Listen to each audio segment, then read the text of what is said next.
అన్నం కొబ్బరి అన్నం వండటానికి ఇది కొబ్బరి చిప్ప ఒకటి, వీటిల్లో నీళ్ళు తీయాలి. ఈ బాస్మతి రైస్ ఒక పావుకి 2 పావులు నీళ్ళు, కొబ్బరి నీళ్ళు తీయాలి. ఇప్పుడు ఇవి కావాల్సినవి: బిర్యానీ ఆకు, కొత్తిమీర, కరివేపాకు,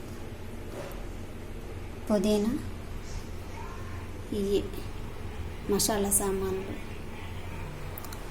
ఉల్లిపాయలు, క్యారెట్, ఒక టమాటా.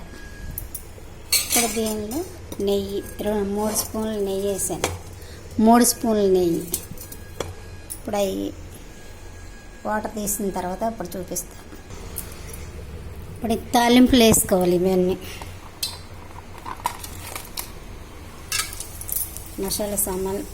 మసాలా సామాన్లు వేసాను.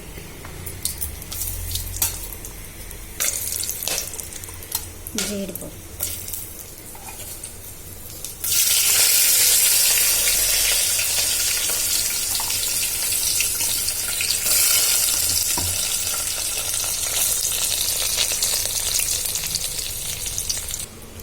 ఇలా రుబ్బుకున్నాను.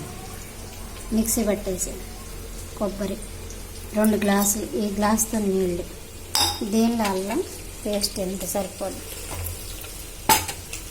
తగినంత ఉప్పు. ఇప్పుడు మనం కలుపుకుందాం. ఎసరికి ఆ నీళ్ళు పోస్తాం అన్నమాట. ఎసరికి ఆ నీళ్ళు పోస్తాం, ఇంక వేరే నీళ్ళు పోయాం.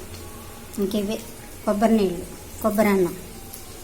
ఇది తయారయ్యాక ఇప్పుడు ఇలా తెరిలింది కదా, ఇప్పుడు బియ్యం కడిగి పోస్తాం.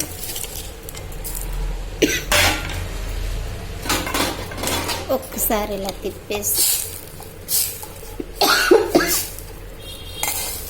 మూత పెట్టేసుకుందాం. కొబ్బరి పాలతో అన్నం ఉడుకుతుంది. ఇలాగా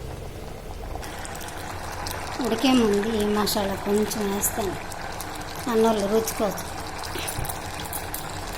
ఇది వేస్తే చాలా బాగుంది. కొంచెం ఇలా తిప్పేస్తాను. ఇంకా 5 నిమిషాల్లో ఉడికిపోద్ది అన్నం. బాస్మతి రైస్ ఇప్పుడు సిమ్లో పెట్టేసుకోండి. ఈ అన్నంలోకి కొంచెం చికెన్ పులుసు లాగా పెట్టాలి, బాగుంటుంది వేసుకుంటాకి.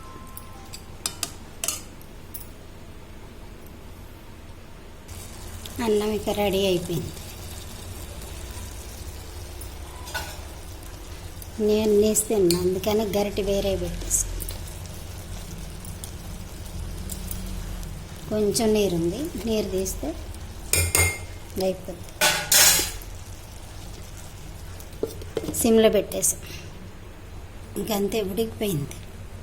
దించేయడమే. దించేస్తాను, ఇంకా అయిపోయింది.